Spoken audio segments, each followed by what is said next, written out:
Mr. Ripoll has held several senior positions within the European Parliament, including Director for Parliamentary Relation with ASEAN and Southeast Asia in Brussels.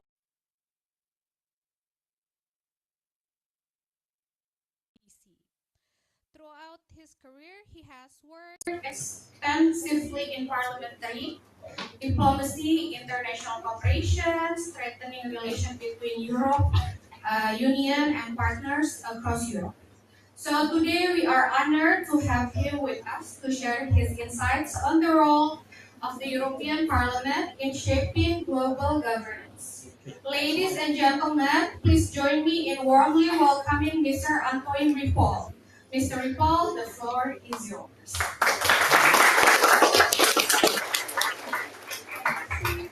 Siang, I never know if it's siang or sore, so you may excuse me, I'm awake. Some people tell me it's 2 o'clock, some tell me 2:30, I'm confused. So we say siang and sore, right? Ya, nama saya Antoine, saya dari Eropa dan Perancis. I always say I'm first European and then I am French. And you will not find many French people who say that. Usually they say they are French. But I believe I am first European and then French. But I also feel a bit global because I am European. I live in Indonesia. My wife is from Italy and America. And so I have the feeling I'm privileged to be a citizen of the world like all of us, all of you. So I would like to thank very much our moderator and all of you and the dean and all the faculty whom I just met. My first time in this university, and I'm very glad to be here because it's not the biggest university, but when I began studying in Paris, I began also studying in a smaller university, and it's a joy for me always to not be in the most big universities. But also in smaller universities, it reminds me when I studied a while ago, right? So today I have the pleasure to speak about, not so much to speak, but really I would like to interact with you so that we try to keep my remarks short or not too long. I'm asked to speak about the role of the EU Parliament in shaping global governance. So I would like just to explain in a nutshell why I am here in Jakarta. I've been here for 2 years and a half, and I am doing something that, the European Parliament is doing something that no other parliament in the world, for the moment, is doing, and I hope maybe the Indonesian Parliament will do something like that. We decided a few years ago to send our own officials, like me and my colleagues, to certain strategic parts of the world, like the US, where I began opening the first office of the European Parliament to the US Congress and various stakeholders. And then after that, we decided to open an office for ASEAN because we believe that ASEAN is a strategic partner for us. And then we have colleagues in Africa, in Addis Ababa, who work with the African Union parliaments. We have somebody in Panama to work with the Latino Parliament, South America. We have colleagues in London after Brexit. So maybe the British population will vote to come back, but for the moment they are out. Right? They're still our friends. We still like them very much, but we hope they come back. And we have an office also. We have a few offices in the Balkan countries, in the eastern neighborhood of Europe. We have a colleague in Kiev, and he's a very courageous colleague because living in Kiev at the moment with the bombings from Russia every day, it's not an easy task. And so what we are doing is we are sending our officials because we believe in the importance of parliaments. Of course, the governments are important, the executive branch and the judicial branch are important because we need the balance of powers in any country or any region. But we believe that parliaments are important because they have a role to legislate, they have a role to represent their constituents, like you are voting and you want to be told your elected members to represent yourself in a meaningful way. And also the task of the parliament is to exert some control over the executive, over the government. So we need a strong parliament, because if we don't have a strong parliament, then we have the risk of having a government that is doing things that it should not do because it does not have a control. So parliamentary control is important. So yeah, I would like to. I'm going to have a look. We can begin with the slides. So yeah, I was sent here because the idea is to build stronger relations between the European Parliament that makes a law in Europe together with the EU member states. Somebody can tell me how many member states the EU has for the moment. I know for ASEAN it's 11. You changed recently from 10 to 11. Somebody can tell me how many a student, not faculty, but a student can tell me how many member states there are in Europe. Is it? I will give you a choice. Is it 10? Is it 25? Or is it 40? Or is it 27? 10, 27, or 40? Jumlah member. You here. Cek. You. Eropa member state How many berapa? member states that you have? 10, 27, or 40? 40? No, not yet. For the moment, we still at 27. We are 28 with the British flag, right? But we may have. So for the moment, we are 27. So if we can go to the slides, to the first slide. So we are talking today, as the moderator indicated, in a difficult period of the world, because global governance is under strain. Global governance is under stress, right? We are not in a time of business as usual, which makes your studies even more relevant, because we are not in a boring time. What you are learning here is important because you will have to implement it in your job, in your professional experience, and we need your expertise. We need the skills that you have learned here, because we need very competent people to manage the very uncertain world we are living in. So learn well, because we will need your expertise, especially me when I retire in a few years. I need the young people expertise.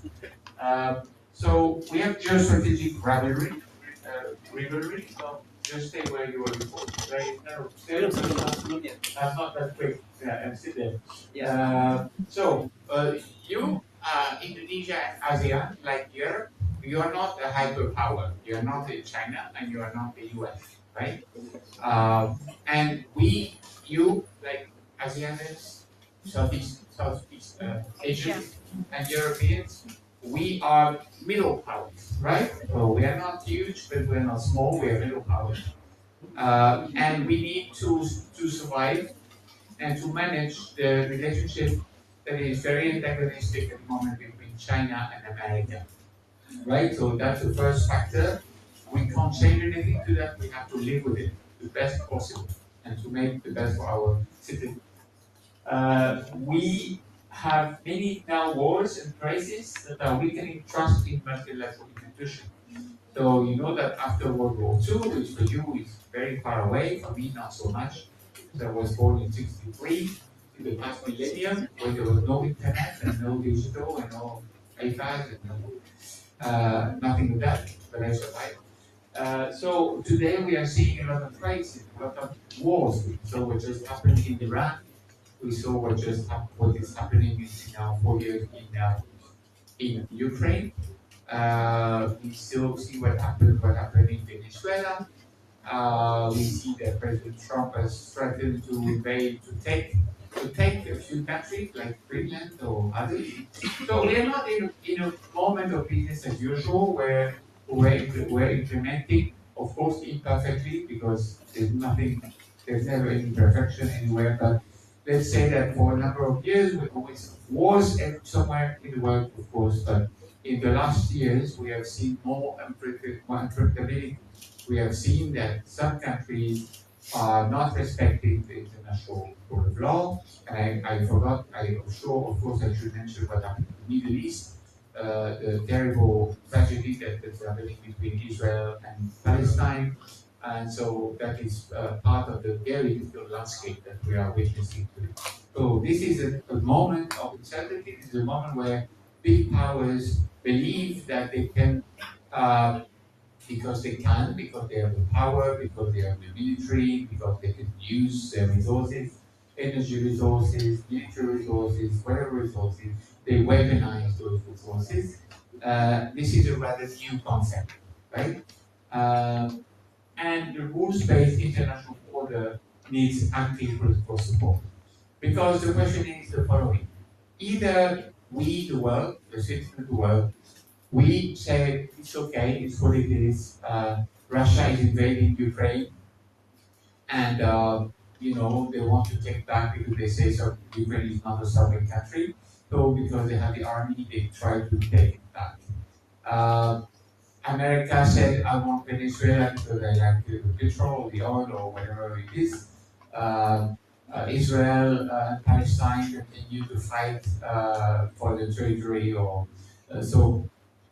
This is not respectful of the international rules. So after World War II, we tried imperfectly, but with certain success, however, to have international institutions like the United Nations, the World Trade Organization, the UNDP, so many organizations that try to solve problems not by war, not by imposing your power, but by obeying rules. And that has the effect of protecting the smaller countries. Of course, Indonesia is a big country, 280 million people. But if you take ASEAN, you have small countries, Timor-Leste, or Laos, or others. They are not big countries.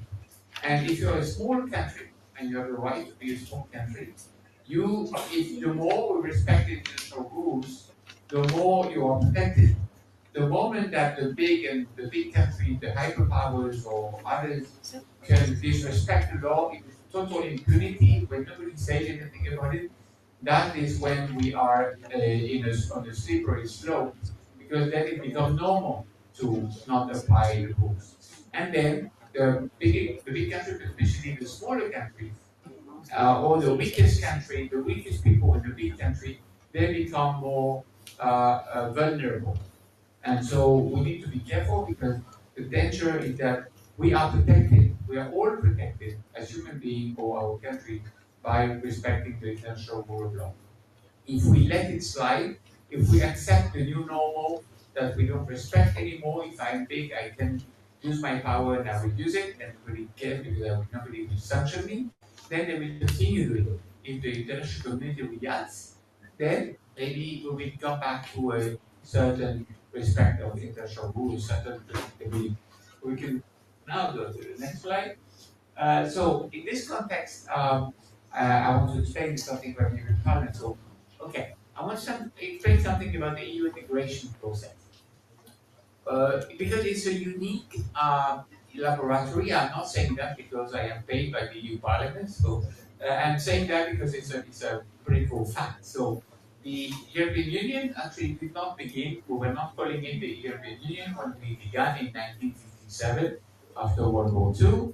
We began like the European Economic Community, the EEC, and it's only 15 years ago that the EEC was transformed into the European Union, and it's not just a change of name. The change of name meant that the EEC, which had mostly an economic aspect, became more of a political body. So the EU morphed from a purely and only economic actor to a more political actor. And the European Parliament, and so we decided to do something that we had never tried before in international law. We decided to create a body. So the EU is not one member state, right? We still have 27 member states: France, Germany, Poland, Lithuania, etc. And all these countries decided voluntarily to become part of the European Union. And what they are doing is they are sharing two things. They are sharing sovereignty, and so they are saying, okay, on that topic, I will share my sovereignty with other countries, and I will not act on my own. I will act together with the others, but I decide to do it. It's not free choice. For example, the trade agreement. Now we just negotiated and finished to negotiate the trade agreement with Indonesia, the CEPA, right? this has been negotiated by the EU as in a common way, because the member state of the EU decided that negotiating a trade agreement is not anymore of a national community, it's a shared sovereignty. So we share sovereignty on certain topics, and we share resources. We accept to give money to the EU to giving the EU the mandate to do something. And in order for the EU to do something, all the member states chip in and put money in the common pot, the common budget. So this is the construction. There is no other region in the world that has done that. So yes, your region, ASEAN, and that's also why I'm here, and that's why we believe we are encouraging the regional integration process through ASEAN. Your member states also are sharing not sovereignty, but some resources. You have here, very close by, the headquarters of ASEAN, and the colleagues in ASEAN, they are trying to do what we are trying to do, which is trying to build some interaction, some cooperation between your countries to make your region more efficient, more powerful, more competitive, right? So we are doing the same thing, but we went further in our case, in the sense that we decided 50 years ago that we should have a European Parliament, because we said if we share sovereignty, if our member states share sovereignty, and if our member states share competency, then that should be controlled democratically. And the only way to control democratically is to have an elected European Parliament. So every 5 years, next one will be 29, all the 450 million Europeans are called to elect. At the same time, over 3 days, they elect a European Parliament, 720 members. And these members of Parliament, they will vote the law together with the member states, right? And 70% of the laws that we implement in Europe today, they are not decided anymore by the national parliament, they are decided by the EU Parliament and the member states together. So this is, let's say, a laboratory. That's why our parliament is very imperfect, because we are trying, we are having a new model, and we make a lot of mistakes, right? Because we are new still, 50 years, it's not so long in history. So we are still trying to exist to create our model of a supranational parliament. There is no other example in the world of a supranational parliament. In the ASEAN, you have, I don't know if you know it, the AIPA. It is my partner here in Southeast Asia.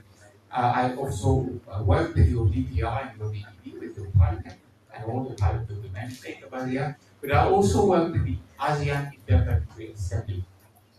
The ASEAN Interparliamentary Assembly is not directly elected, as you know, it's not parliament.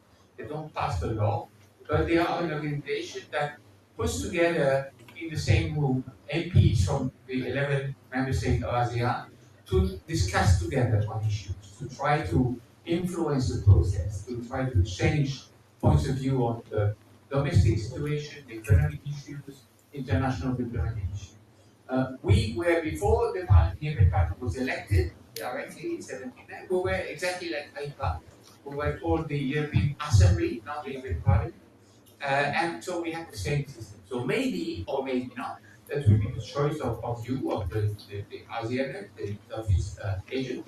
You will or not decide to do like us, to have an ASEAN Parliament.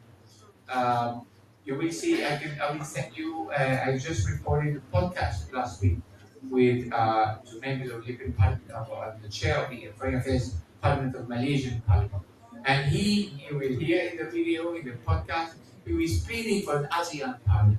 So he's saying, we as a parliament from Malaysia, I believe we should be like you, we should have an elected ASEAN Parliament. So I think this will be a discussion that we will have in the next one. Okay, so I explained that the EU Parliament is a unique case. We're struggling. It's not easy because we're doing something that was not tried before, so it's not easy. And the role is we make the law in Europe, right? So if we can pass that. Next slide. And so the European Parliament, just before, we not only we pass the law or domestic issues, energy, security, environment, protection of consumers, all kind of internal things. But we also, the members of the European Parliament also express views on the situation, the diplomatic situation. So when there is a war in the Middle East, war in Iran, uh, human rights abuse somewhere, including sometimes in Indonesia or in other country, the members of the European Parliament, they express an opinion, right? They say, oh, this is, we believe this should be corrected, but we do it also for Europe. So when we have problems of human rights in Europe, the European Parliament also criticizes or expresses an opinion on the situation. So the European Parliament has a view on human rights and the rule of law, and it expresses it in the free way. So in that way, it represents the view of the people of Europe on the international scene. We can now go to the next slide. Okay, so we do that by co-legislating on policies that have an external impact. For example, legislation very well known in your country is our EU regulation on palm oil, for example, or on deforestation, or CBAM, or so because the Europeans believe that we really must do something about climate change. We see the effect every day, and we know that politicians like to kick the can and we say we'll do it tomorrow or next week or next year because now we have other priorities. We believe we must do something about climate change and not always postpone it. So by doing that, we also kind of impose legislation on others, like Indonesia or others, because if we are telling our own companies, okay, in order to save, to protect the environment, for example, if I'm a car maker, I need to have certain standards. I need to produce my cars in a more eco-friendly way. It would not make sense for us to impose these standards to our own companies, our own consumers, who will pay more for a product that is more of a higher standard. It would not make sense for us to impose those norms on our own companies and people, and accept to import products that do not have the same standard. So we are telling our friends in the world, our partners like Indonesia or others, if you want to export to Europe, we need to make sure, you need to make sure that your standards are the same as the one we ask our company. So, question of fairness, right? But of course, it's difficult because the level of development of Indonesia is not the same level of Indonesian development of Europe. So we have to make some, some considerations on that. So we need to adapt our legislation. So that's what the Parliament is doing with the member states. We approve international agreements. So the CEPA, the trade agreement between Indonesia and Europe, is now being finalized, and next year the EU Parliament and your Parliament, Indonesian Parliament, will ratify this agreement. So this is the power of our parliaments. And the European Parliament, like the Indonesian Parliament, to say no, we believe this clause in this in the CEPA is not good, but we have to review it. So the power of the member of Parliament to refuse the treaty of the agreement or to accept. Okay, and then we oversee what I explained before. We have control over the executive branch for the Commission, the Council on external policy. You can go to the next slide. Okay, I explained sometimes the Parliament, especially on the question of human rights, every month, the Parliament has 3 votes discussing and vote on the situation of human rights in 3 countries in the world. So when we see that there is a situation that we believe is problematic in terms of human rights and the rule of law, the European Parliament, the week before the plenary session, they will say, okay, we would like to raise the attention on, whatever topic, 1, 2, 3. And they will have a debate, they will vote a resolution. The resolution is not binding, it will not change anything, but it's a way for the legislator to say, we are worried about that. This is a situation that deserves the attention, right? We have parliamentary committees like you do in your parliament here, you have the Foreign Affairs Committee, the Trade Committee, etc. Public visibility, Okay, the Parliament communicates a lot. I spend my days here also as a Parliament staff to tweet, to post on Insta and Facebook and LinkedIn and others. We need to be visible. We need to express, members representing the Parliament, they represent the people. So they need not only to speak in the Parliament, but they need to express their point of view and to interact with the public on social media and other digital platforms. So we do that a lot. And also the idea is to inform about what you are doing. If you're a member of parliament, you need you're accountable to your citizens, to your constituents. So you need to inform of what you do every day. And then we have delegation, parliamentary dialogue. So here, in my role, for example, I receive many members of parliaments in Indonesia or in the region. For example, in a few weeks' time, I will be in Singapore with our ASEAN delegation. In September, I'll be in Singapore again for our budgetary control, so to see how money is spent. In October, I will be with my economic committee in Bangkok because there is the International Monetary Fund meeting. In November, I will be in the Philippines because there is the IPA, the ASEAN Interparliamentary meeting that invites various parliaments, including the USNI. So they and your members are just invited to the delegation of members from your parliament here to come to Brussels, and they will probably come in September. So I will be with them to help them meet with legislators and discuss policies, including future. If you go to the next slide. Okay, so I would like to give you a few examples of what concrete examples of how the parliament is exerting its responsibility to the external field.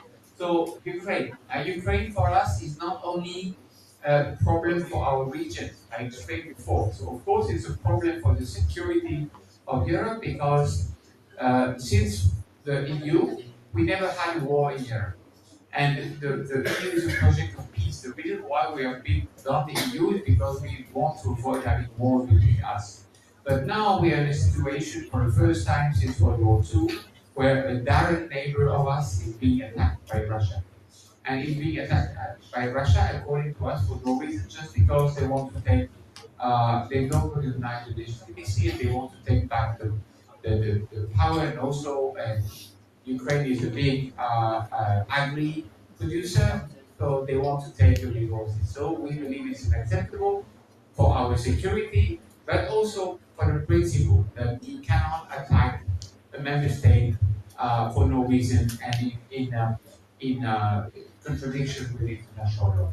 So for us, it's a regional problem, it's a security problem, but it's mostly a problem of principle, as I discussed before, on the question of how do we implement, how do we keep the multilateral system, how do we make sure that even the biggest countries respect the international law to protect the small countries. So that's about Ukraine. If you go to the next slide. Okay, human rights. Human rights for us is a big issue because we believe that human rights, they are not the human rights of Europeans, they are not the human rights of Asia, they are not the human rights of Africa. We believe that if you are a human being, all human beings in the world deserve and want rightly to have the same rights, the same basic rights. They want to have the right to eat, to be protected with a roof, to have certain education, like they do here, to have a certain right to certain health care so that they are protected if they become ill or sick, and also the right of expression, of free expression, right? So these for us are not regional rights, they are universal rights. They are things that every single being, wherever he or she was born, can pretend to in a legitimate way. And so that's why we believe that, beyond the more technical policies on agriculture or energy, really what is the backbone of what we believe in Europe is two things: the rule of law, we must respect the rule of law, we must respect the rules of the game, otherwise the society cannot function. And human rights, we must respect the basic human rights. We don't agree with those who say, oh, but these are Occidental, these are Western human rights. And we, in our country, we have other human rights. First, I never heard which they were. I mean, countries who say we don't agree with the fact that human rights, the one I just mentioned, are universal. The ones who say these are not implementable in my country, I have others. They will explain what the others are, right? Usually because they don't have one. They just don't want to respect the human rights. So for us, it's the 101. It's a fundamental thing. Because if we don't respect human rights, then why even talk about technical topics of agri and energy? This is the fundamental, right? So we believe in that fundamentally. And sometimes it creates problems in diplomacy because when the Parliament votes a resolution on situation in Laos, in Cambodia, in Africa, in Argentina, and all that, those countries will not be happy. You can tell you. They say, what is the Parliament, the European Parliament doing talking about us? This is interference in our affairs. And we tell them, we want to say something because we believe that human rights and rule of law, they are not regional, they're universal. And so we want to alert you. We will not do anything against you, but we just want to alert you that there is an issue on human rights. So we are vocal on that, and sometimes it creates a bit of of diplomatic problems, right? But that's the question. Either you say nothing and you just ignore the problem, or you say something and that then leads to a political discussion. The same goes for call for release of detainees. For example, situation in Myanmar. We say the same about ASEAN, which is we need to in Myanmar we need to go back to about democracy. The junta should not be recognized. We should free Aung San Suu Kyi and other political detainees. So this is a position that we, the EU Parliament, but also the ASEAN member states are expressing, and it's not well received by the junta in Myanmar, but it's not a reason to say nothing, so we have to say something. In the Middle East, also the same. I mean, in Europe we are looking at the situation both ways. So we believe that Israel and Palestine have the right, each of them, to live in peaceful ways. It's a two-state solution, and we have to make sure that the latest case of the war in Israel and Palestine, we condemn the violence by the Hamas, but also we condemn the disproportional answer by Israel. So we are trying to be impartial and try to make sure that two countries can coexist in a peaceful and sustainable way. It's very difficult, but we have to express the position. So that's for the next slide. Okay, I want to repeat myself. So how does outreach? It's about democracy and human rights. It's about engaging on conflict prevention. Before a war happens, we can see the symptoms, we can see the things coming up. And so in order to try and make sure that not derail into a war, we send engagements, we try to find ways to prevent the conflict. The same in Latin America, we try to have a political strategy to have good relations with Latin America. Please go to another slide. Okay, I just explained that. What we stand for democracy, we stand for human rights, we stand for inclusion, we believe in society, minorities should be protected. Of course, you have to respect the culture of the country and the tradition, but we try to make sure that inclusion is not a theoretical concept, but applied to the local culture or national culture. It should be a political reality and the rule of law. So this is the fundamental, and we believe these fundamental are not a European problem; they are a global issue. Yeah. Next slide. Parliamentary diplomacy. I'm here to talk about parliamentary diplomacy. So The idea is to say, it's a new thing. Normally, diplomacy, maybe you will become diplomat, some of you will work in Cameroon or others. I see a few smiles, so I think that this is maybe something you would like to do, and it's a great job to be a diplomat. Um, and diplomats are very important because they try to prevent tension, they try to make countries better understand each other, they try to prevent conflict, they try to promote cooperation. But sometimes we need more than just a traditional diplomacy. So that's where Parliament, but not only Parliament, NGOs, for example, can play a role of diplomats. They are not called diplomats, but if you take, for example, Amnesty International, which is acting on human rights, they can do campaigns that are very, spectacular to attract the attention on the situation. So the NGOs can be, in a way, they are doing diplomacy in their way. They are raising the attention on topics and they're trying to find solutions. Big companies sometimes can also exert great influence. If you take the big tech companies, Apple, Google, and all that, of course they are not diplomats, but they do exert an influence on the external scene. So they are playing a role of influence. And the parliaments also are more and more playing this role of diplomacy.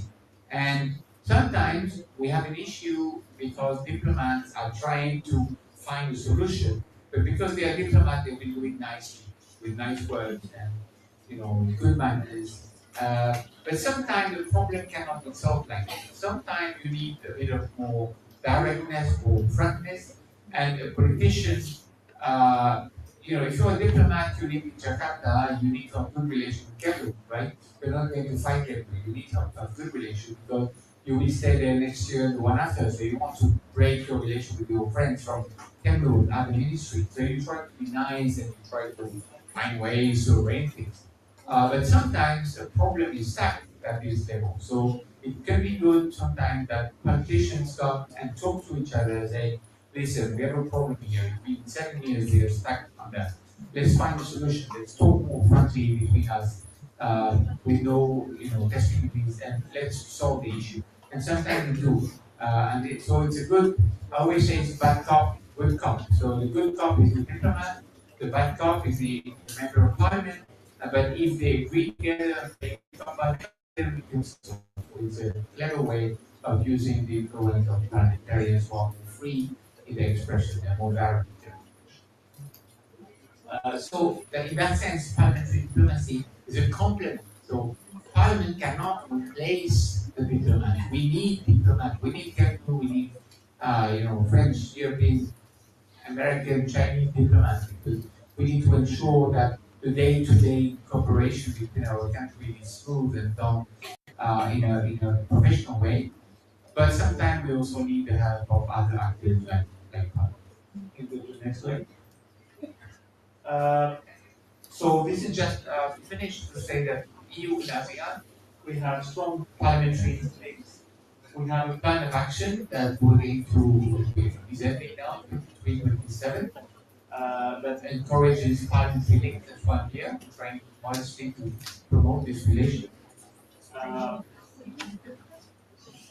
European Parliament delegation, that we are working to actively with my ASEAN counterparts.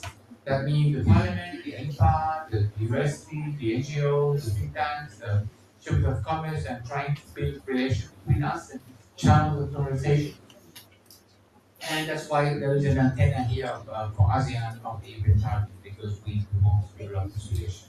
Next year, in 27, it will be a milestone in the EU-ASEAN, in the ASEAN-EU cooperation, because it will be going on 50 years of cooperation. And we're going to have, I'm working to have parliamentary events on this occasion, also world university interactions, and we are going to elevate our relationship to the highest level. So EU and ASEAN, in this complicated world, we share very big fundamental values, and we need to reinforce that in the face of the rivalry between the US and China, for example. Next slide. So I explained national parliament, I want to be, our relations are based on trust and policy understanding. It does not mean we always agree on everything. We can disagree on things, but we have to find ways to better understand each other. And that's why part of my role is to send any memos to the members of parliament on the political situation in Indonesia or the economic and social situation in the region, because they need to, in order to legislate better, they need to be better informed. I think, yeah, next slide is kind of the end of it. Next slide. Okay, you just explain that. So next year, 50 years of cooperation, right? And then next slide, I will finish it. Okay, so now the time has come to questions. There's a more important moment. I spoke too much. I'm sorry about that. And I thank you for your attention. It's a bit of a technical thing. I try to not make it too technical, but yeah, so yeah, exactly. So I hope I was not too abstract, and I'm happy to answer your questions. Thank you.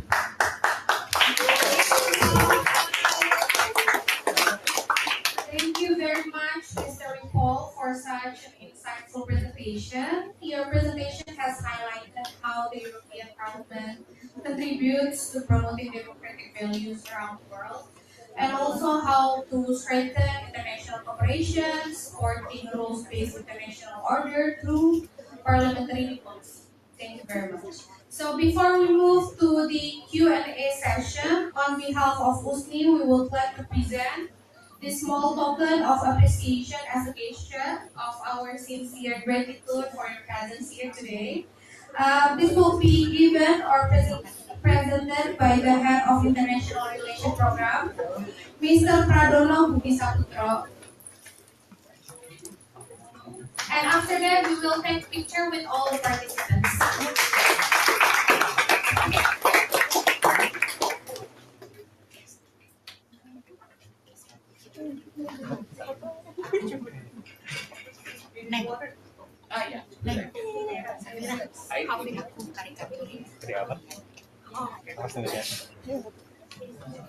So this will be the first appreciation from USNI to Mr. Ripoll.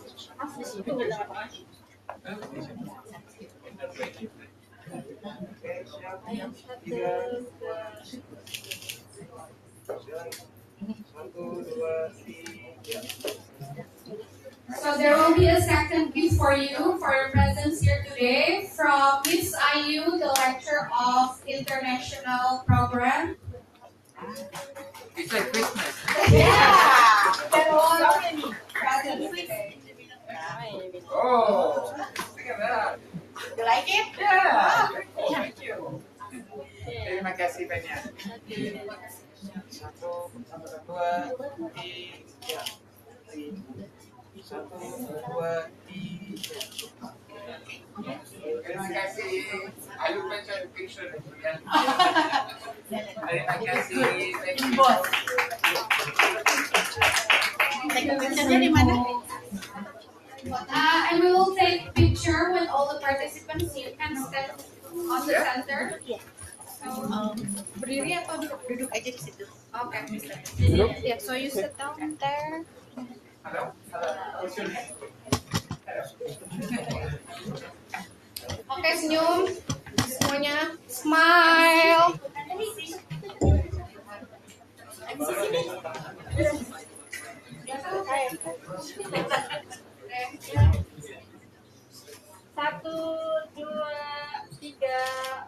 Satu, dua, tiga, gaya bebas. Satu, dua, tiga.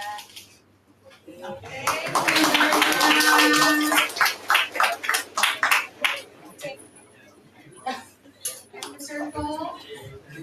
Back to the seat.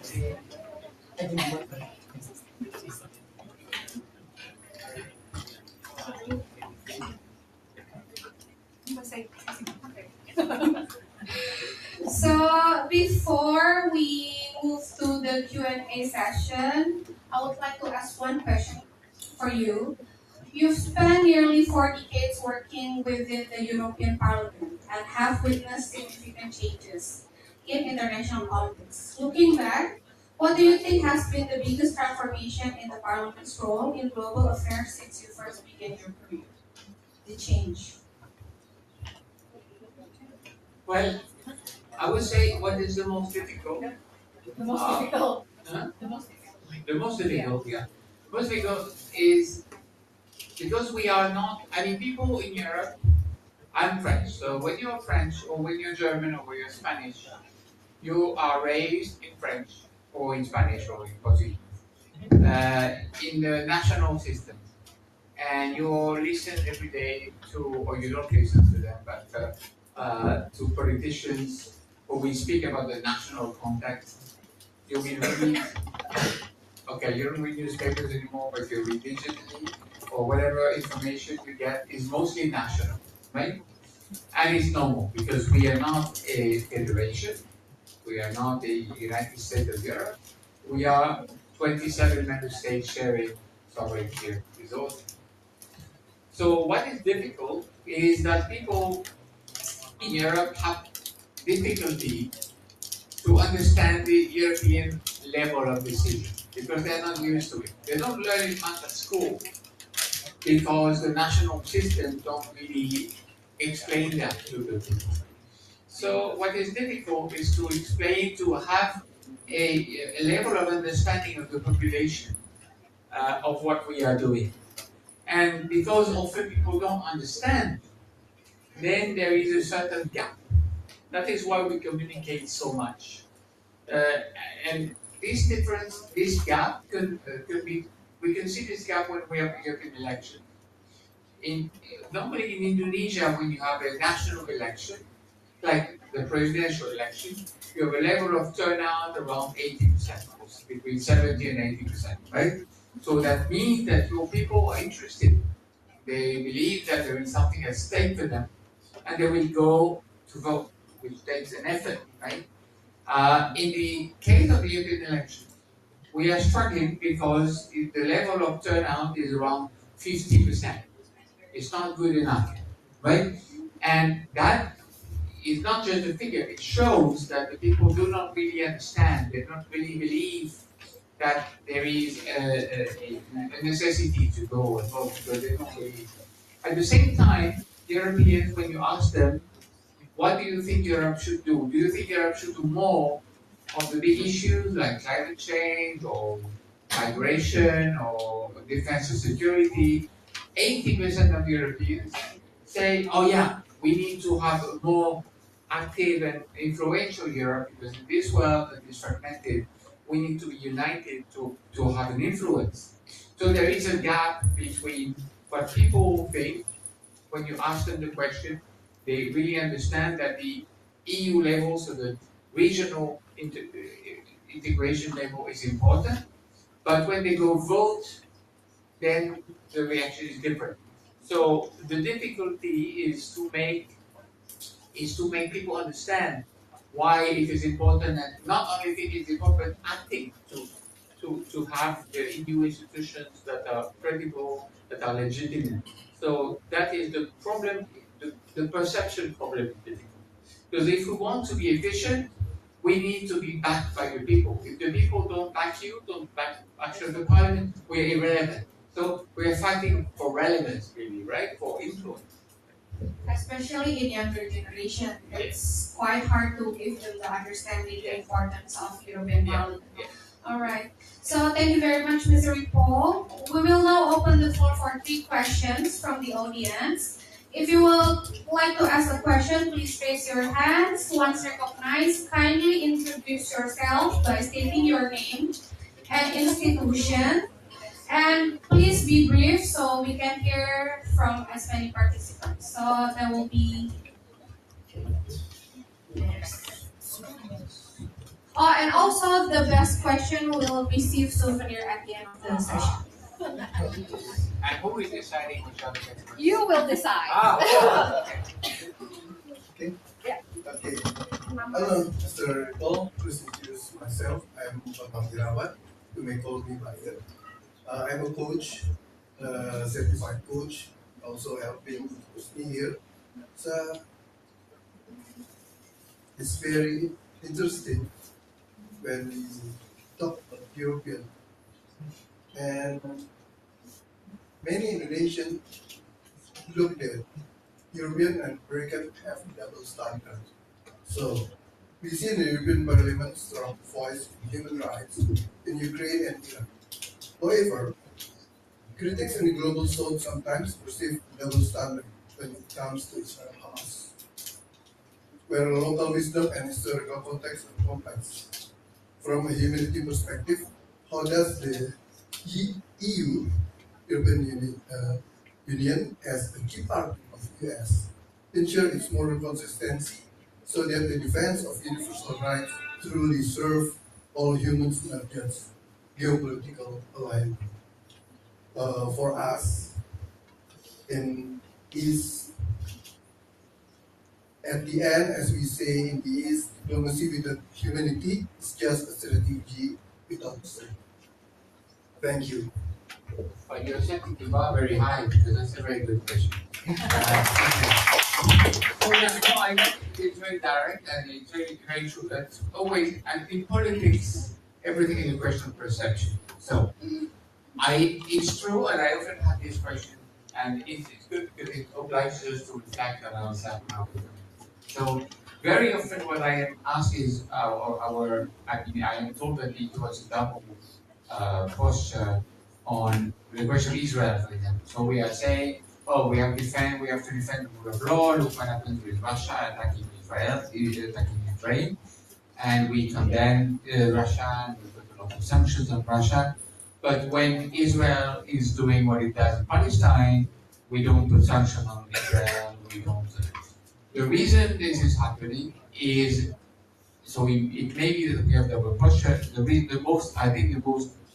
more real reason is that we are divided. And Israel is a very sensitive topic for historical reasons. And it's been the good same with America. Some countries in Europe, especially Germany, but not only Germany, because of the role that Germany played during the Holocaust and all of that, and the atrocities against the Jews. So the Germany, culturally, instinctively, they don't want to do anything against Israel because they feel guilty about what happened. And many countries in Europe are this attitude. So we don't dare, we are divided. Some countries in Europe, like Spain at the moment, or a few others, are saying, we need to be. I mean, we have double posture, and we need to be more coherent in our approach. But others say no. I mean, yeah, you may be right, but we don't want to do anything against Israel apart from words. So in that sense, we have a double posture. It's not the intention, but the reality that we will have two different approaches. And it's not good because it affects our credibility. Because if we tell the whole world we believe in the rule of law, but we implement it differently in a country or another, then it means that we are not credible. So that's a problem we have to face, and we agree with it. We have a problem with it.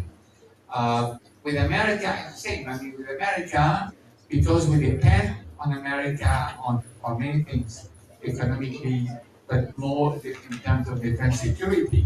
When you depend on the country on something, you will not really dare attacking this country or saying anything different from this country, which is a big problem for Europe because we realize more and more, especially with the current administration, but even before that, one, it's bad to be dependent on any country for the security, with depending on economy on China, depending on energy on Russia. This is not good. Not only it's not good per se, but then it takes away your independence of your point of view. So you can't express freely your opinion because you depend on that country. So that is something we're trying to get free of, but this is not done in a matter of years.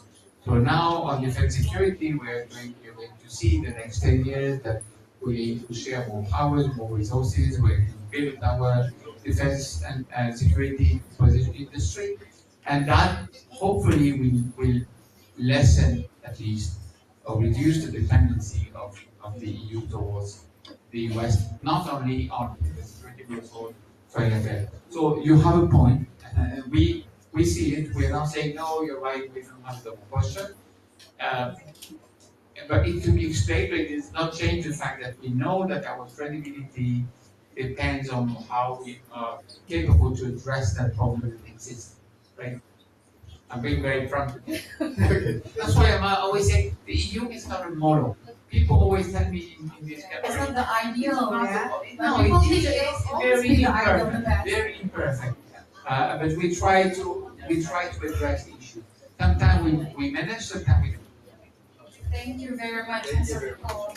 So the second question will be from Zoom.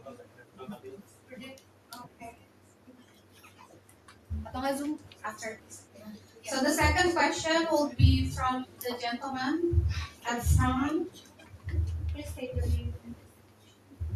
Okay. Hello everyone, and yeah, hello Mr. Ripoll. Okay, so yeah, my name is Rahana Binarabadan and I'm currently a student in International Relations at UTA 45 Jakarta. And yeah, thank you for USNI for inviting us. And yeah, my question is not that easy. Maybe like we're not talking about the CBMs right now, because yeah, previously I had the opportunity for joining the Moderator nations in Malaysia, and yeah, where I serve in the WTO Council, we are discussing about the WTO violations and trade-related disputes. And yeah, I was awarded as a best position paper. And as of the 2026, the European Union's Carbon Border Adjustment Mechanism, or we call it as CBAM, has entered a broader implementation phase, while the EU presents CBAM as a key instrument for advancing global climate actions and preventing carbon leakage. Many developing countries, including the several ASEAN, also Indonesia, member states have expressed concern that it could function as a form of green protectionism. And yeah, increasing the cost of exports and potentially reducing their competitiveness in the European market. And yeah, the EU's CBAMs is often presented as a tool to advance global climate governance. However, many developing countries, including several Asian members, argue that it could create new trade barriers rather than promote a just green transition, maybe. And yeah, from the European Parliament's perspective, how can the EU ensure that climate leadership does not unintentionally undermine fairness and inclusiveness in global governance? Thank you. That's all from me, sir. Thank you. Another good question. So often, because I said before the EU, and we're not the only one, the EU is the one that probably does more on that field of climate change, because we have decided that we should not continue to can and say, okay, yeah, we agree at the COP 26, 28 to do things, and then we don't do it because we say, oh, it's difficult, it's bad for our industry, so we don't do anything. So we decided to do things. And I said before, our partners in the world, when they don't like what we do on climate change, because it obliges them, if they want to export to our countries to elevate their standards, they will tell us that we are being protectionist. And actually, the reason we do this legislation is not because we want to protect the climate, but in reality, it's because we want to protect our market. And I believe it's quite simple. One, if countries really believe that we are doing that to be in a protectionist way, we just tell them, go to the WTO. That's why we have international organizations like the WTO. Maybe the WTO would say, well, it's true. I mean, the EU in that case is not, it is protectionist. It's not fair. So, and they will address it and we will condemn that, right? But I can tell you the reason why we are doing these CBAM, these deforestation, etc., is because it's not that we're imposing these rules only on you, on the other countries in the world, because that can, we impose it to ourselves. So we are telling our own companies, if you want to sell to the EU consumers, you need to have these kind of standards. It costs a lot of money. And so in the end, because we pay for it, the consumer will pay for it. And it would not make any sense for us to impose, again, and repeat what I said before, it would not make sense for us to impose certain standards and certain costs on our own people, and then import products that do not match these standards. So we're not obliging anybody to sell to us. You don't have to sell to Europe. There are other markets, right?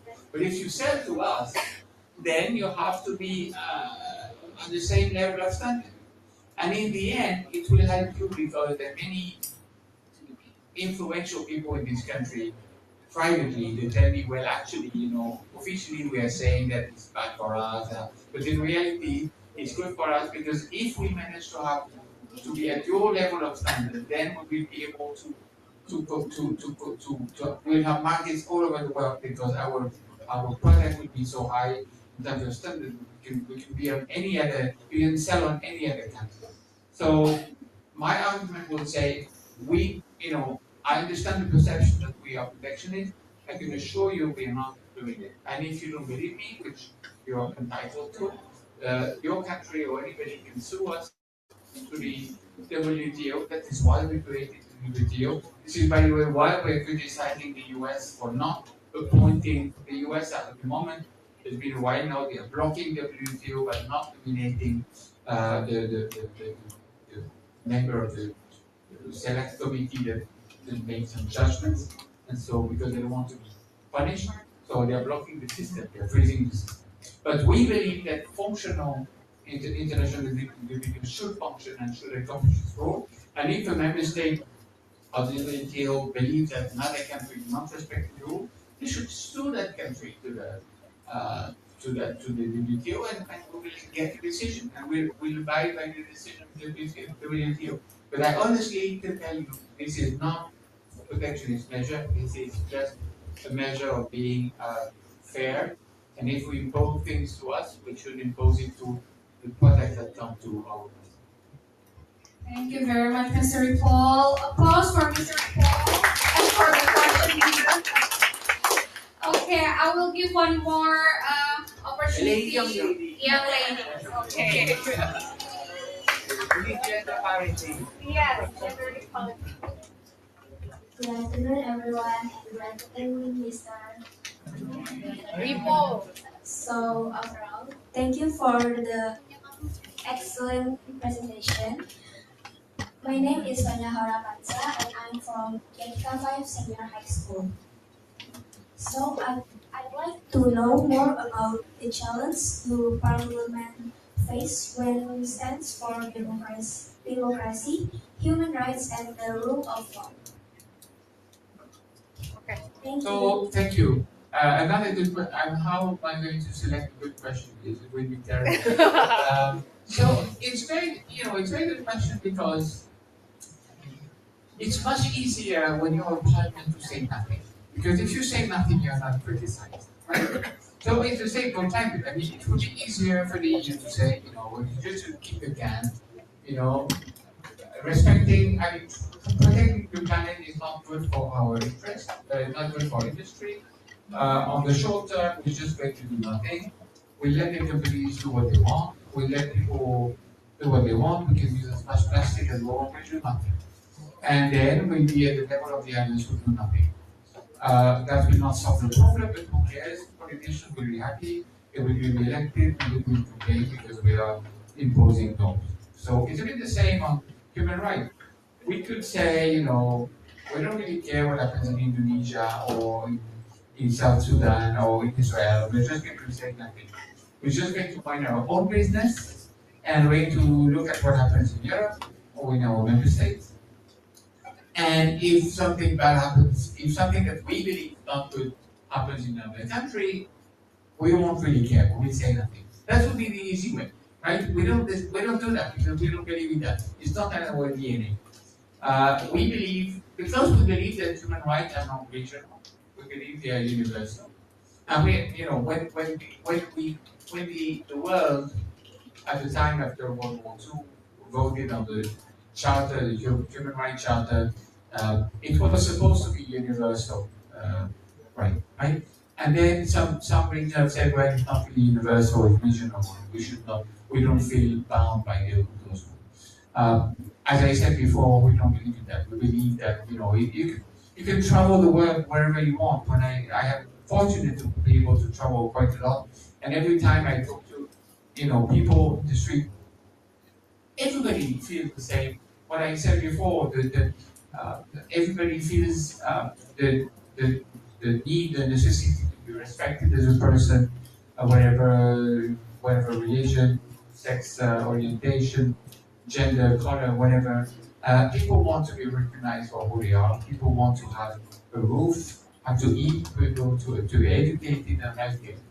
This is not something, and freedom of expression. This is not something, especially European or Western. This is something that every human being that is born aspires to, right? And we believe this is something that must be supported. And when we see that the government or whatever authority in the world is disrespectful of that, we say something. We could say nothing. So what is difficult is to express it and then have the courage to discuss it. So when the Parliament votes resolutions on situation in Indonesia or somewhere else, we are criticized by them and we say, what is the Parliament doing? They're interfering in our own business. But at the same time, this country is exporting. I mean, when we do trade agreements also with Sheba or other trade agreements with other countries, we are not doing, other countries normally just do trade negotiation, right? And they look at technical barriers or not, or tariff barriers, and that's it. And then they find an agreement. We don't do that. We really we include in the discussion issues of governance. So when we do a trade agreement with the country, we try to help this country or to convince this country that it should have less corruption, that it should have better governance, it should have better respect of human rights. It doesn't mean that we are perfect. I mean, we are not respecting human rights completely, right? Or the rule of law completely. So it doesn't mean that we believe we're superior. We are not. We are all struggling to have this rule of law and standards of human rights as best as we could. But we just believe that we should not stay silent when we see something bad. It's like when you take the tube, the metro in London. So if you're in London and you are in the metro, they tell you if you see something, say something, right? So it's really the same for the Parliament. When we see something, we say something. And it does not make us very popular, very often, right? So, but not being popular is the price of being honest with yourself and defending your ideas. Doesn't mean that we're always right. Doesn't mean that we say what we feel we should say, and then we have a discussion, and then maybe in the discussion we will prove wrong. We will be proven wrong. Okay, thank you, Mr. Ripoll. There is one question from the Zoom. So my name is Yeni from Faculty of Engineering. Oh yeah.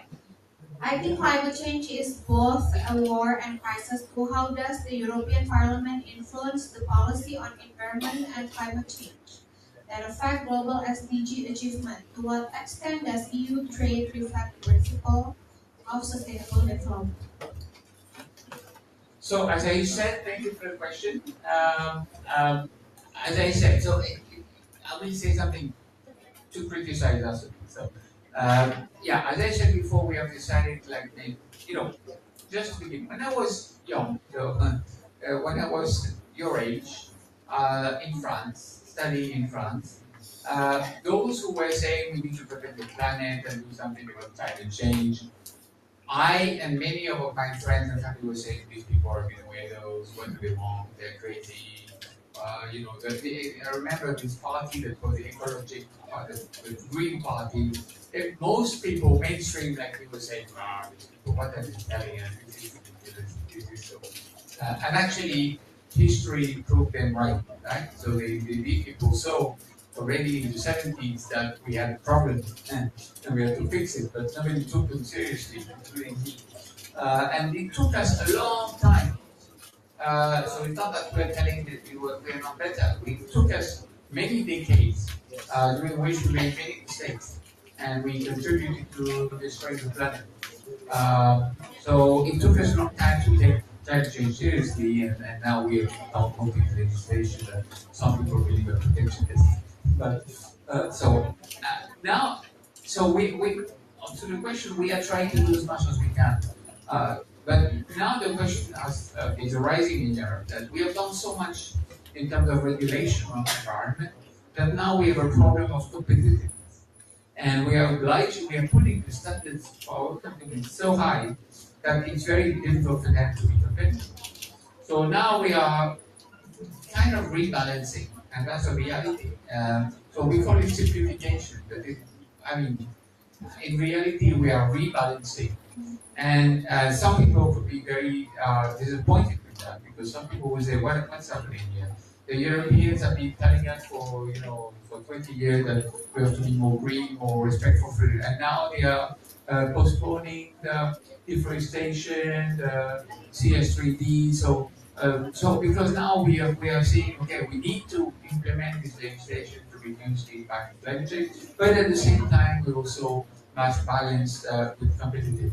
So Europe is not as perfect as I would like it to be as a citizen. We see that if we are the only region in the world to put such high standards, it puts our companies in difficulty. And you can see the growth. I mean, your president would like to have an 8% growth. And he's right, because if you want to achieve your big objective of 2045, you need to have a high growth. But you still have a 5% growth, which would be a dream for us. It's been 20 years or so that our growth is non-existent or between 0 and 2. So it means also something about our policy, that it means that maybe we're imposing too many standards on our companies and our systems. So we are now reflecting and we are saying, have we gone so far? Can we have better balance between being competitive and at the same time doing good for the planet, right? So it's a good question. We're doing as best as we can, but we realize that at the moment that the rest of the world is deregulating, we cannot be over-regulating. So it's not great. Not ideal, but that's the best the Europe can do. And maybe we open one more question for the last one. Is there any more question? I think you already raised hand. Oh, take two then. Okay. So the last two questions, your name, institution, and your question. Because you already before have. Thank you so much, Mr. Ripoll. Okay, in a world increasingly shaped, my name is Safira. I'm from Universitas 17 Agustus. So, my question is, in a world increasingly shaped by US-China strategic competition, does the European Parliament envision the European Union as a third force in the global governance? If so, what concert initiative distinguish the EU approach from those of Washington and Beijing? Thank you. Another good one. Do we see ourselves as a third force? I don't think so. Or in a way,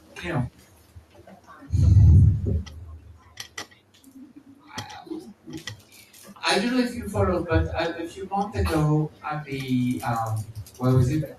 At Davos, the Prime Minister of Canada made a great speech, and if you have not seen it, you have to watch that because it's a must-see. I think it's one of the most brilliant speeches I have heard in the last years. And the Prime Minister of Canada a few months ago at Davos said, in a world where the two hyperpowers are fighting, and where we need to advance on big topics like energy, inequality, and migration, we need to build coalitions of willing powers. And we like this idea. We like to see, okay, if we, to those countries who believe that we need to do something about climate change, we should do a coalition of these countries that want to do something about it. And these countries will together try to frame the strategy. To those countries who believe that human rights are an important thing and we should promote them, then those countries in the world, wherever they are, whoever they are, they could form a coalition on that topic. And I think that's, so in that sense, I think the EU would like to be part, if there is a coalition of willing countries on given causes, that we believe are good causes for the world and for us, then we will be part of it. So I don't believe we see ourselves as a third force. We don't see ourselves really as a force, really. we don't have this, because we were created to build peace. So we don't have this, we don't want to invade other country, we don't want to take other country, we just want to implement our principles the best way we can, ensure the best life we can for our people, and try to influence the world with our ideas. That's what we're trying to do. Not by force, just by the force of goodwill and good cooperation, right? So, but if we can be part of coalition but willing on certain causes, certainly we will be part of it. And sure ASEAN will also be part of that because they are sharing most of the values that we are believing. Thank you, Mr. Ripoll. And one more question, the last question will be from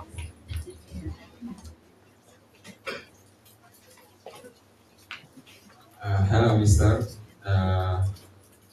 I'm introducing myself. My name is Prathamarian Saputra. I'm from Dui, Jakarta.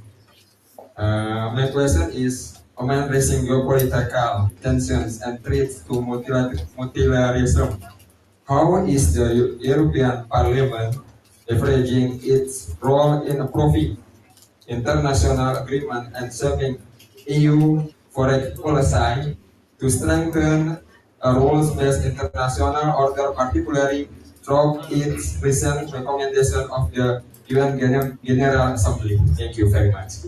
Recommendation on what? The last part? Foreign policy. So, quite simple answer. We try to do that by saying what we think. And again, sometimes many people tell us you should not speak too much. You speak too much. You're too frank. You're not diplomatic enough. And we don't believe that the role of the parliament is to be over-diplomatic.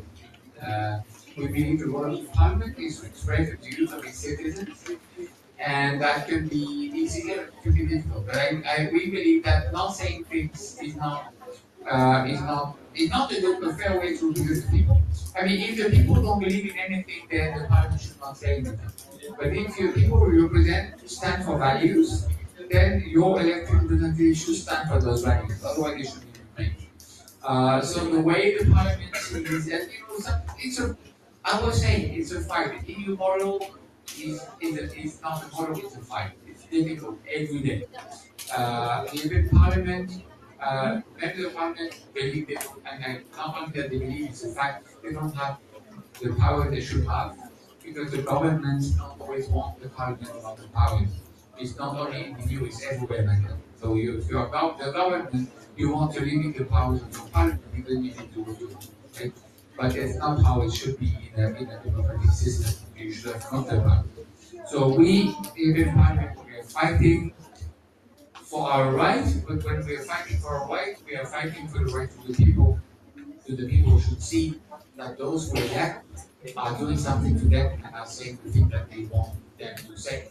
If we don't do that, then instead of having a 50% turnout, which already is not so good, we will have a 30% turnout because people will say, anyway, these people are not doing their job, they are not representing us, they are not saying anything.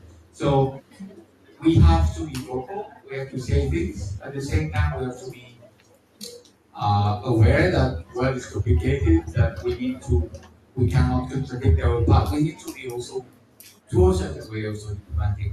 We need to understand our partners, we need to understand where we come from, we need to take criticism. So when people tell us we are double standard, we have to listen to them, we have to reflect about it, and we have to recognize that it was partly true or completely true. Because it's not by ignoring reality that we get to progress. I mean, critics like that, I really appreciate. We had that in our podcast yesterday, and the chair of the ASEAN Delegation said exactly what I said. I learned from him. But he said it's true. I mean, we're not denying we have an issue, and this issue is due to our divisions, but we need to do better. So we have, I learned a lot here in your region about modesty. And you always have, when you're a politician, you have to be modest because you only represent the people. But you also have to be sure of who you are and who you represent. So it's a mix of being a modest person and knowing your level, and you don't over exaggerate your role. At the same time, you have to know who you are and who you represent and be at the level of that. So it's a mix between modesty and responsibility. So it's not so easy every day, and we make mistakes. Thank you. Thank you, Mr. Paul. Thank you very much. Thank you for the engaging discussion, and thank you for all the amazing questions from the participants. Maybe one thing that I can summarize from most of your answers, that Europe is not the ideal. It's still a work in progress. So don't expect perfection from Europe, because it's all, the member states are many, and then they also have different backgrounds. To have a conclusion or regulation implement is quite hard as well, especially young generation who think less of the importance of European Parliament. Okay, so before we close this section, would you help us to give the 3 best questions a goodie bag? Because you are the judge for today. It will be hard for you. That is difficult. Okay, I will take the first because it was provocative. I like to think, it was critical. I like critical questions, otherwise it's boring. Yeah, you're so beautiful. So I like the fact that you upfront you address the elephant in the room. So that's a good one. Second one? Wait a minute. First one's difficult. Then I like the question of young ladies. Because it's not a question I hear often. And it really goes to the heart of what a parliament should do or not do. So thank you for giving me the question. And then, the last one. And then I apologize already for those I'm not selecting, but I have to make 3 choices. Yes, you have. I will go for the protectionist question, because also it's a criticism, and I like it because again, when you're criticized, you have to look at your mirror and say, okay, maybe there's some truth in that. I don't believe there is so much truth in it, but it gave me the opportunity to say something about it. An apology to the other. I would like to say that I really admire the fact that you're such a, on Friday afternoon, listening about a very esoteric topic, like from a guy talking about the parliament so far away from you. So I really admire your resilience, your interest, and your questions. So in that sense, I like the fact that you were so engaged, and I was a great conversation. So I would like to thank you for that. And I also would like to tell you that I live in Jakarta. My office is at Hubungan Astra, so not so far. If you want to come and see us, the diplomats, to see how they look like, not only me, but my colleagues, feel free to, when you get the chance to meet, to one day organize a visit to our delegation, and it's a free trip. You just pay for the metro, and when you come to the EU delegation, you're not anymore in Indonesia, because like all embassies, when you enter the premise of the embassy, you're not anymore in the host country. You are in the territory of the country. So if you travel, you can come to Europe with no jet lag, no big price of You a don't have flight. to go to Europe by plane. But please, really, I'm not saying that to be nice. If some of you are interested to come and talk to my colleagues and you can organize a session for long discussion, we'll be happy to host you. Thank you very much, Mr. Ripoll. Would you help us? Please, the last question. Would you come forward? The young lady there, lady first. Lady first. The brilliant lady. Plus you have a beautiful outfit. Oh. Terima kasih banyak.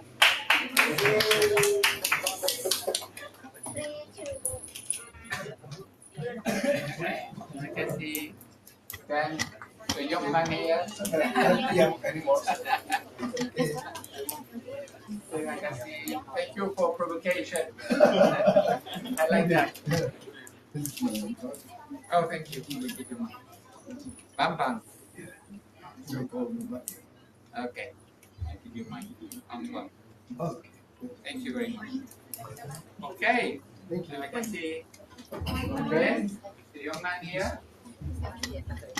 Thank you so much. Okay. Terima kasih. Okay. Okay, good. So I just close this for today's session. So thank you once again, Mr. Ripoll, for sharing your valuable knowledge and experience with us today.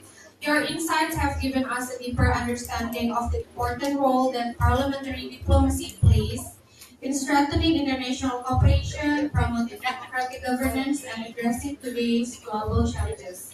I would like to extend my sincere appreciation to all participants for your active participation and thoughtful questions.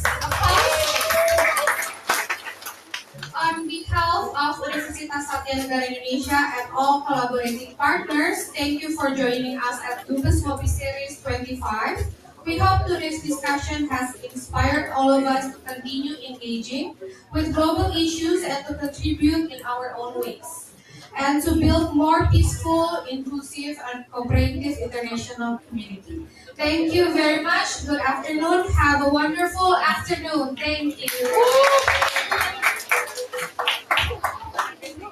And congratulations to the moderator. Thank you, Mr. Ripoll. Participants, please stay because we have one more presentation.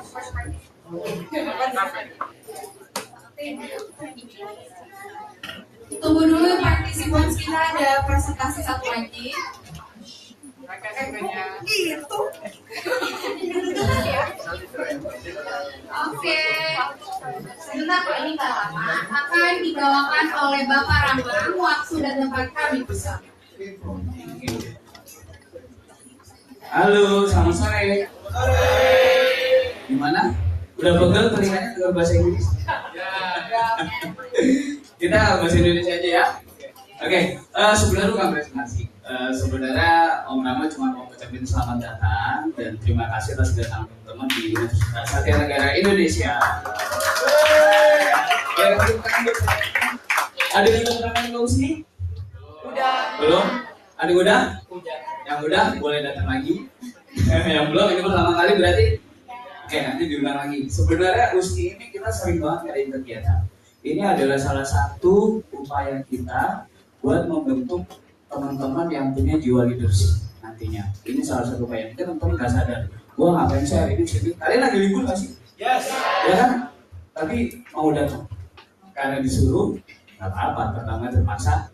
Tapi ini adalah salah satu upaya kalau kalian nggak sadar buat mencetak kalian menjadi generasi masa depan.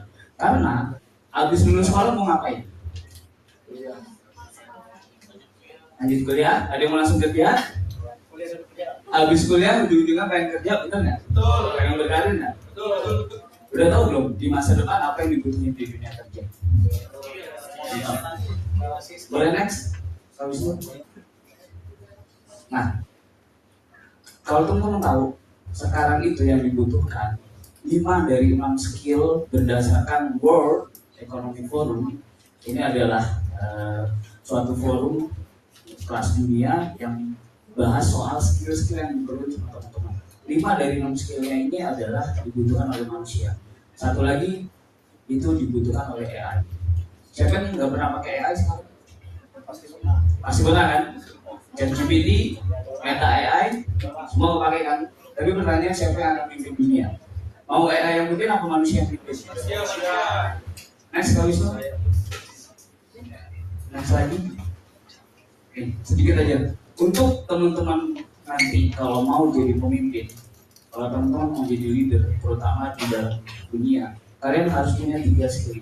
Kalian harus paham, kalian harus bisa mempengaruhi orang, kalian harus bisa ngasih solusi.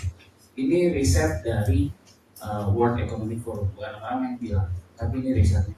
Kalian harus siap-siap. Salah satu langkahnya seperti ini. Dan kegiatan ini adalah kegiatan yang diadain oleh siapa? Itu resmi. Fakultasnya tahu? Belum tahu. Tadi udah di-mention.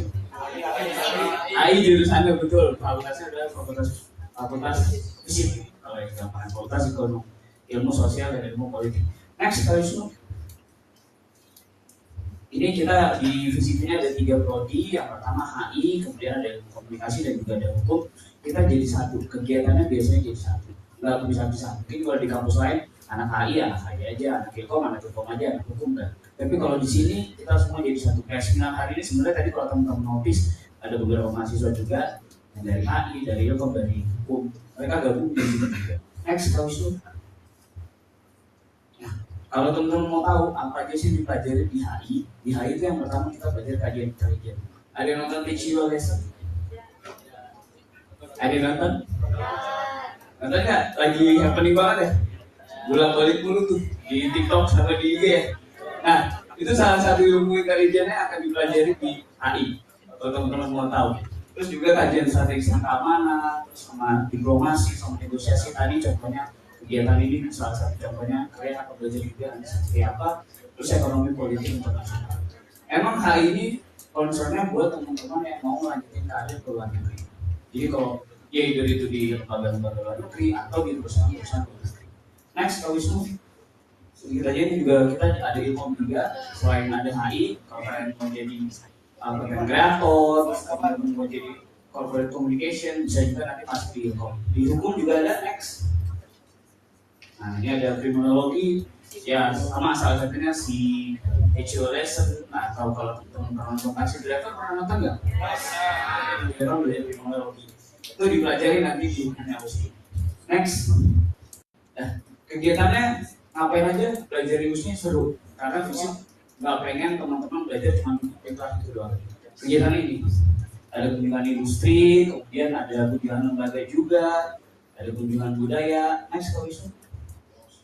Nah, yang tadi dilakukan hari ini namanya Ngopi. Ini sebenarnya salah satu kelas. Kalau teman-teman realize. Jadi kalau yang udah masuk USNI, ini termasuk kelas. Betul. Next terus ada workshop juga. Pokoknya setiap workshop itu nanti akan dihitung ke kelas kalau kalian masuk industri. Next lagi kalau Wisnu. Kita juga kalau teman-teman nanti ada waktu kapan-kapan di sini lagi boleh lihat kita punya simulasi ruang sidang PBB di atas. Kalau gurunya kayaknya udah sering ya Pak. Udah sering lihat ke atas. Terus ada simulasi ruang sidang buat anak-anak hukum. Terus ada juga nonton bareng. Jadi kegiatannya seru banget. Next. Nah, ini juga ada kunjungan ke lembaga-lembaga negara, SPCI, salah satunya yang ada kegiatan ini. Karena menurut teman-teman susah nggak ngundang dubes? Susah ya, jadwalnya. Makanya ini aja jadwalnya pas kalian libur kan. Nah, kita punya networking ke arah sana. Jadi teman-teman masih akan dibantu nanti setelah lulus dari USNI. Next, kalau Wisnu. Nah, udah next aja. Dah, itu aja. Intinya kalau teman-teman mau coba nanti punya karir yang bagus, teman-teman boleh jadi USNI salah satu preferensi. Karena kita akan bagi teman-teman gimana caranya punya mental yang baik, gimana caranya punya persiapan yang baik untuk jadi leader. Itu aja dari Om Rama. Kalau teman-teman mau nanya nanti mau follow juga boleh. Biasanya akan ada giveaway, banyak giveaway-nya, teman-teman boleh follow. Ini ada IG-nya Visip USNI, kemudian HI_USNI, ilmu komunikasi USNI, prodi hukum USNI. Itu aja dari Om Rama. Thank you banget buat kehadirannya. Sekali lagi kalau teman-teman mau jalan-jalan boleh menghubungi aja Om Rama. Selamat sore.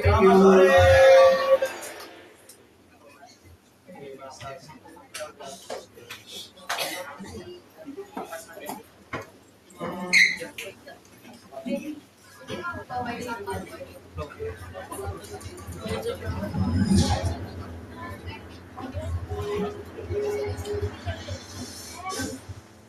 Satya Negara International University is a private university established in 1989. Our main address is at Attidhira Street, number 11, Bayoran Lama, South Jakarta. Satya Negara International University is a private university operates of Attidhira Foundation, specifically in the field of education. In addition, there's Yadika Hospital, which provides healthcare services. Satya Negara International University currently has a new vision to become a leading university with an entrepreneurial character founded on originality and patriotism.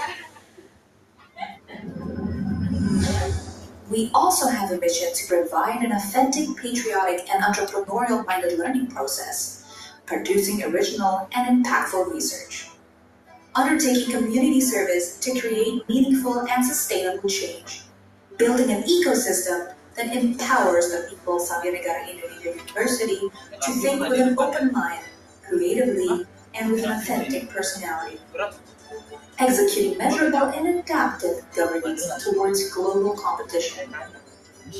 Driven by our strong commitment to higher education, we are expanding our presence in West Java with the establishment of Campus B. With more than 30 years of experience, we have produced some of the best graduates, and many of them are now serving in the Indonesian government. We are opening the door to opportunities for those of you who want to pursue higher education. Satya Negara Indonesia University offers 5 diverse faculties: Faculty of Economics and Business with programs in Management and Accounting, Faculty of Social and Political Sciences with programs in Communication Studies, International Relations, and Law, Faculty of Engineering with programs in Environmental Engineering, Information Systems, and Informatics Engineering. And lastly, we have Faculty of Fisheries with a program in Fisheries, Resource Utilization. More than just a university, Satya Negara Indonesia is a foundation for your future, helping you unlock your highest potential. It's not simply a place to learn, but a place for every individual to find their path and become the best version of themselves.